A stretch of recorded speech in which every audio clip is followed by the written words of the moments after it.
we really do not think about our individuals in terms of rigid roles, right? Like it's not a developer that only does developer things, or a QA person that only does QA things, or we all wear a lot of different hats.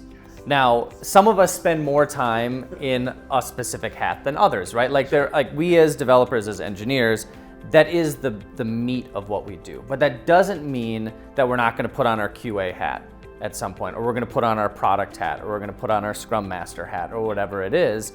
You talk about predictability, right? Well, pointing or stories is a great way to determine what is the predictability of your team.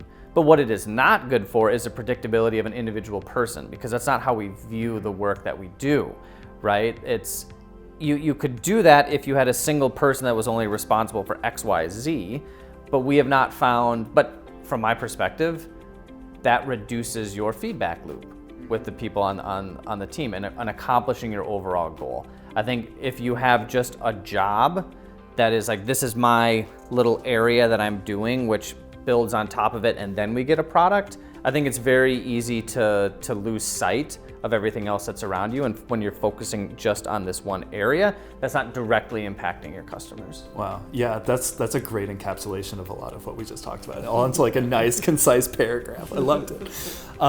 Yeah, oh man.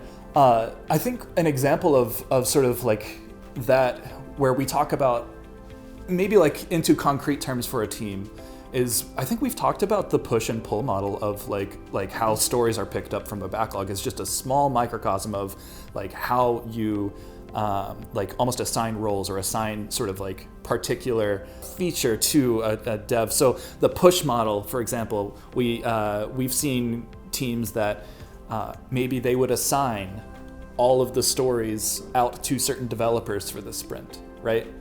But we know that like developers are human. We know that developers have things that go on in their lives. We know that they have good days, they have bad days. Like the idea of a ideal day doesn't exist, right? There's so many things. I come into the office today. I usually work from like a different place remotely, and I come into the office and I know I'm not going to get stuff done today because I know I want to interact with people and make good human empathy with one another, for example, for my day. And I know that that's like, you can't plan these things. So, we talk about that sort of push model as an anti-pattern to what we want to do as a way of running a team, because we know that in the end, the team owns the whole product anyways and should be owners of every single piece of every feature.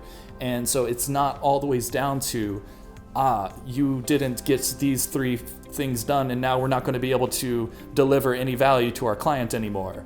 But instead, it's more of, okay, we're going to pull this off the backlog. Now we're going to pull this off the backlog. And wherever we get to, maybe we get to the end of our sprint and we did everything. That's great. If we don't, we at least delivered value still. And that even segues into how we even write cards, but I'll digress on that one.